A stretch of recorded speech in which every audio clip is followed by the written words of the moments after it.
This is Honors Geometry section 10.7 on special segments in a circle. And our first example is on intersecting chords. We have two chords intersecting at point F. Since F is the intersection point, it is the most important point. And our formula for this one would be FE times FD is equal to FB times FC. So from the intersection point, we have yellow times yellow equals blue times blue.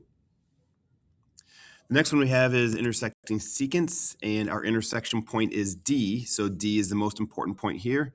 We have DE times DC is equal to DF times DB.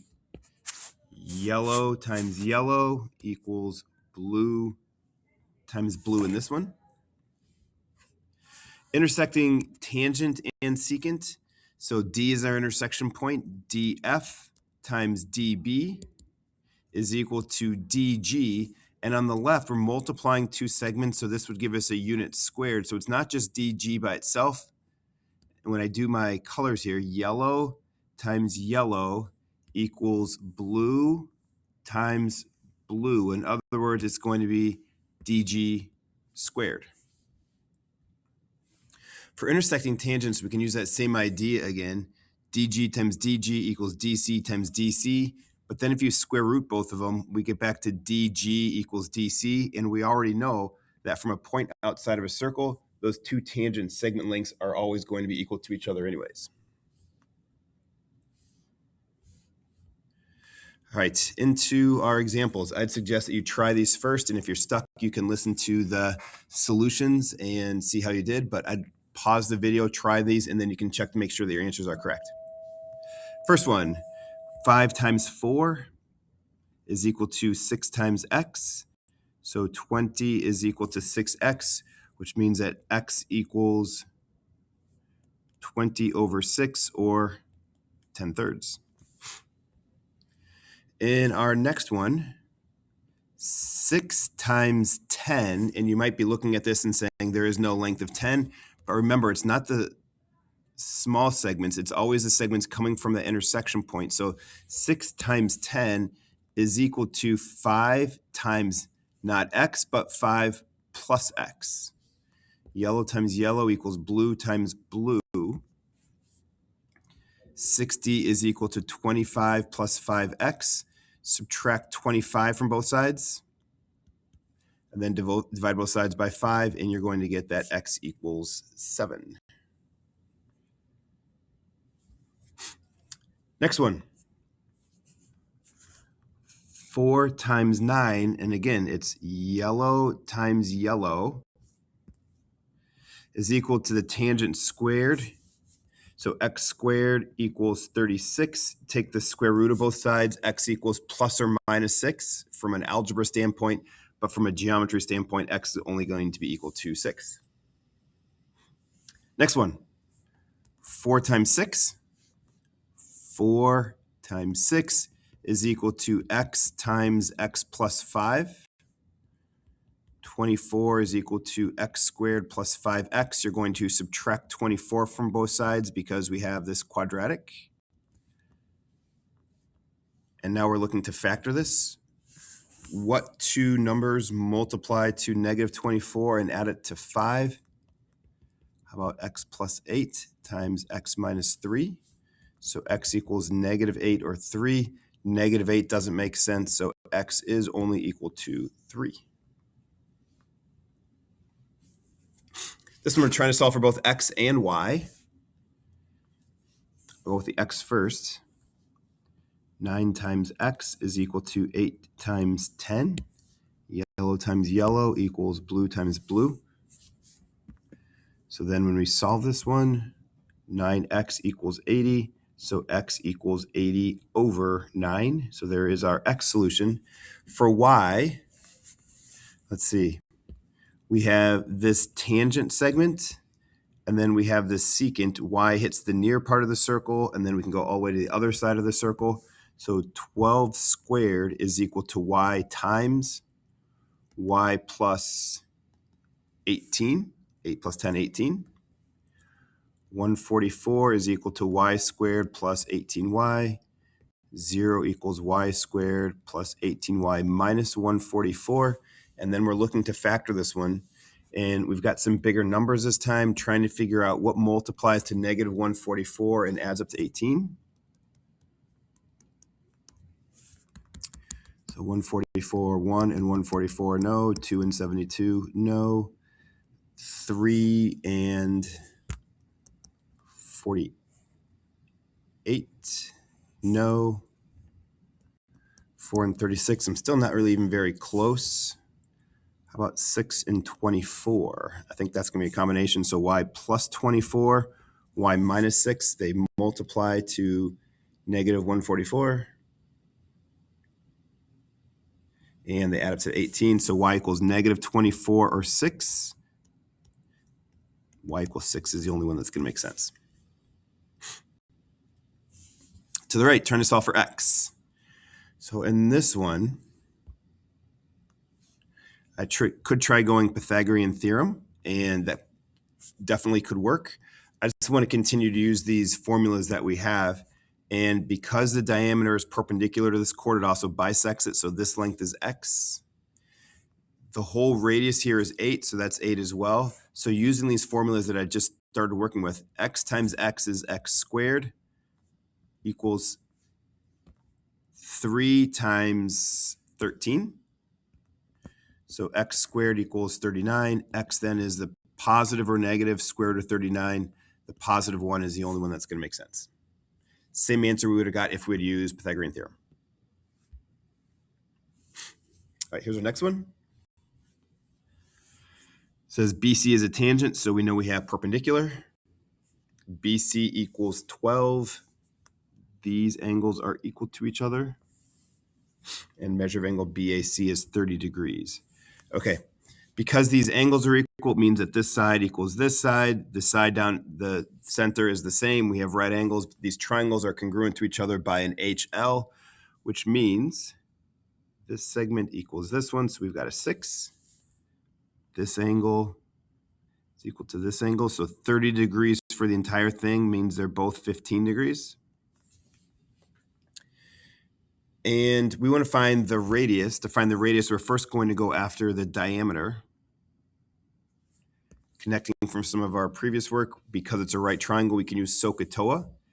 From the 15 degrees, 6 is the opposite. The entire diameter is the adjacent. So the tangent of 15 is equal to the opposite of 6 divided by the adjacent of, let's call this point E down here, AE. So AE is equal to, multiply both sides by AE first. So AE times the tangent of 15 is equal to 6. Then divide both sides by the tangent of 15. There is our length of AE again, which is the entire diameter. We're going to have to figure out the radius. So we're going to need to divide that by 2. Divide this by 2, you'd like multiply it by 1/2. I'll go and call this segment AD, that's our radius. Multiply that by 1/2. So 6 over the tangent of 15 times 1/2. Divide by 2, gone. So as an exact answer, our radius is 3 divided by the tangent of 15. That's a nice, precise, and exact answer.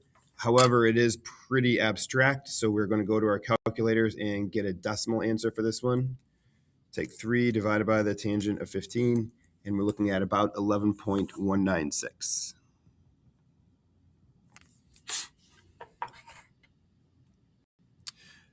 To the right, circles A, B, and C are externally tangent. We have lengths given to us.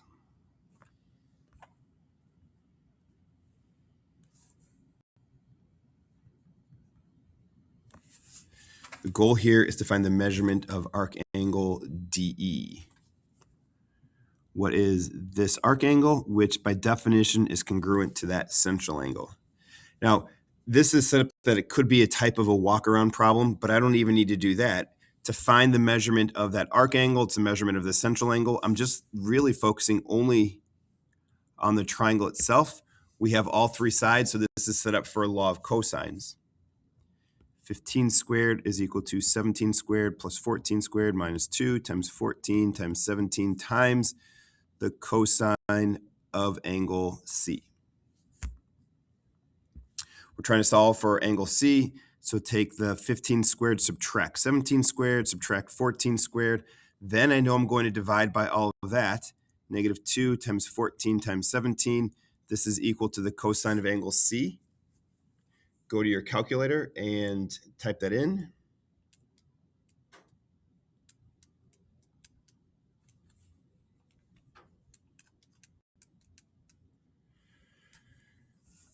And we get 65 over 119 for the cosine of C. Take the cosine inverse of that answer. So we have the cosine inverse of 65 over 119. And that's going to come out to about 56.892 degrees.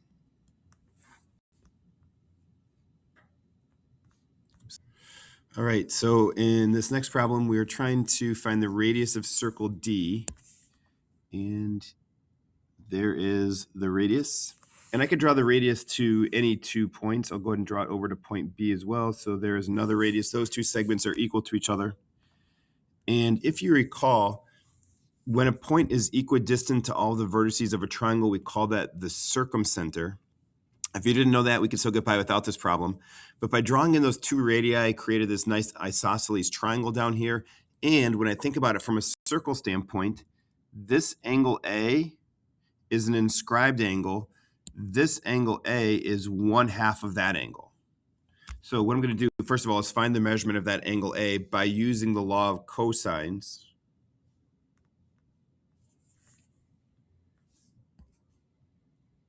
Nine squared equals 8 squared plus 10 squared minus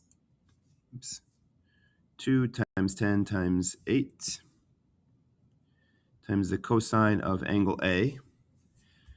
And we're going to subtract 8 squared, subtract 10 squared, divided by negative 2 times 10 times 8. That's equal to the cosine of A. Put that into your calculator, take the cosine inverse. And we get that angle A is about 58.752. And we're going to use that going forward. So I'd recommend storing that in your calculator as A. Okay, so that's the measurement, again, of this yellow angle over here. Then this central angle is going to be twice as big as that. Keep that in mind. Now, focusing on this isosceles triangle, if we draw down this perpendicular, an isosceles triangle with a perpendicular, I know that this segment is equal to itself. By HL, those triangles are congruent to each other, so I know then that this segment is equal to this segment. The entire length of BC was 9, which means that this length is going to be a 4.5. And this angle at the top, angle BDC, is bisected, which means that each part of this is going to be equal to that angle A that we stored earlier. So this angle is at 58.752 degrees. To find this radius, which I'll call X, I have a nice right triangle. From this angle that we know, 4.5 is the opposite, X is the hypotenuse. So the sine of A is equal to the opposite of 4.5 divided by the hypotenuse of X, which is what we want.